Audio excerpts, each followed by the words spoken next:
question? What happened in the second period? Mistakes? Mistakes, yeah. I mean, we were playing fine. You know, their power play goal bounced in off somebody. You know, that's one of those things, that's puck luck. And then we caught a break. Leader just took a shot. We're up 3-2. And then we got a scrum in the neutral zone. And the defensemen know that they're not supposed to be involved in those scrums in the neutral zone. They're not, but they don't do it. And so the puck's in the net, it's 3-3. So, and then it was downhill from there.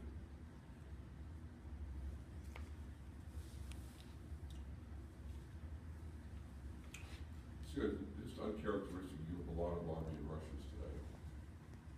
Well, toward the end of the game, you know, we're trying to press, I mean, you know, but that's just people getting caught out of position. You know, the sixth goal, excuse me, wasn't that bad, it was only 6. You know, we're supposed to have a high forward, but he dives into the play. The right defenseman's pinching because it's part of the system. Somebody else doesn't do their job, so they go down on 2-on-1. That's what happens. You know, and until we play the system perfectly for 60 minutes, these things will continue to happen. So our players have to learn, you know, and that's bottom line. You know, we come out, we work hard, we get on top, and then we stop doing the things that lead to success. Why we do that, I don't know. I know they don't do it intentionally, but that's what they do.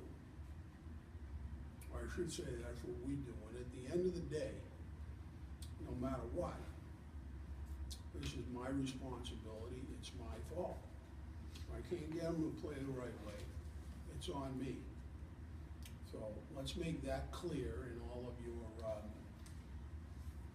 media, whatever it is you're doing. Were you happy with the effort tonight, Red?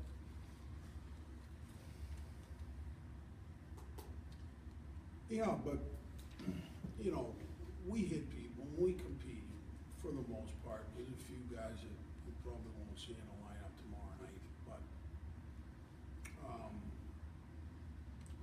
for the most part, that's how, you know, we started. And then we made some mistakes, and the other team gets back, and, you know, the score's 3-3, we're fine. You know, game's not over, right? We have to learn to play smart as well as play hard. And people who don't play hard can't play for us. They can't be part of this program. People who don't compete can't be part of this program. So there were a few of those. You won't see them tomorrow night. You may never see them again. All right, that's how it works. Because there's certain things that we believe in, like hard work and compete, have to be there. So for most of the players in the lineup tonight, that was absolutely, you know, what we got. And when you watch the first period, you go, yeah, they got that.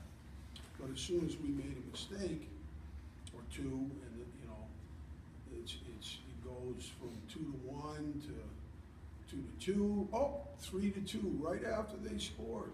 3-2, we're up. You know what I mean? We make a mistake shortly thereafter, and it's 3-3. And then after that, it was like, oh my God, oh my God. And there was no oh my God. All we needed to do was continue to play solid, and we didn't. It's a rather protracted opening statement. I apologize.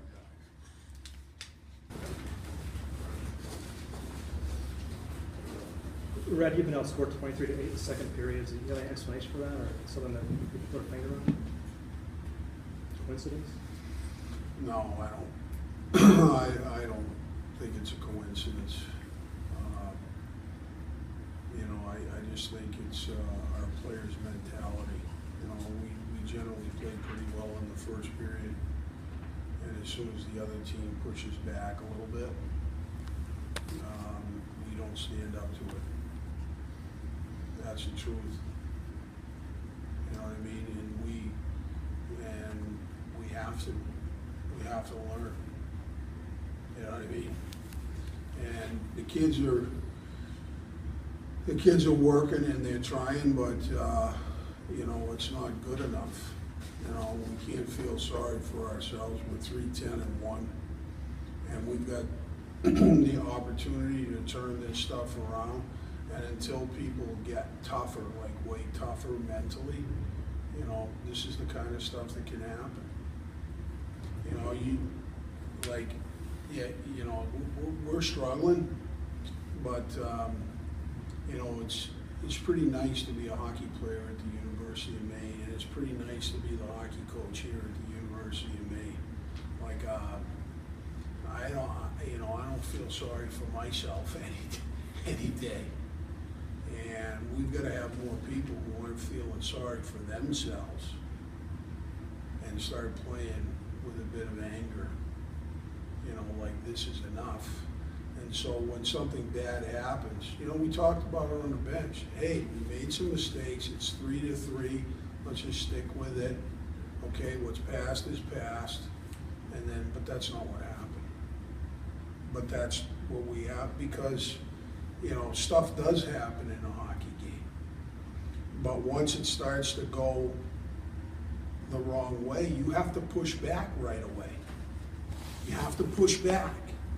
And you can't just let them keep coming at you. You know what I mean? And yeah, you know, you talk about the 2-on-0 and we don't score. But if 2 minutes later we do score, what's the difference? I mean, that's not like a turning point. Would have been nice to score there? Yeah. May it have changed the game? Possibly. But we have all kinds of other time to get the fourth goal. You know what I mean? And not give up the sixth one. So that's that. Well, plus the fourth goal, you'll never say the fourth goal's got to be saved. I mean, there's no screen. There's absolutely no screen on that. That's a shot from the midpoint goes through your goal. You know, that's not no one's fault. You know, I'm not putting anybody under the bus. Okay, I told all of you. At the end of the day, this is my responsibility. You want to get on somebody, you get on me, so that, you know, we have a hard time celebrating that kind of effort for him.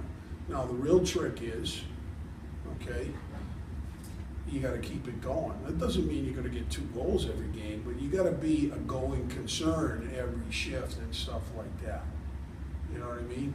So Leader scored like 5 goals in the last 6 games, and he's getting other chances. Well, you're saying, geez, Connor Lean, as an individual player, is showing some consistency, right? And all of our players have to be able to show that kind of consistency. It's not just about how much they score. You know what I mean? It's how they're playing, are they making plays, and so on and so forth. So. Final question? So what do you do from here? You hug them, you kick them in the ass? We have a breakfast tomorrow morning at 9 o'clock with the parents and the athletes. So we'll do that, and then after that, we'll come back here, and sometime between now and probably about 8 o'clock tomorrow morning, I'll decide how we move forward, or what I think is best. But obviously, what I think is best hasn't worked so far. You know what I mean? So, you know, but I feel like I got one coming. I've been 0 for 6, and I'm due for a hit. That's the way I look at it. And it will be my own chance.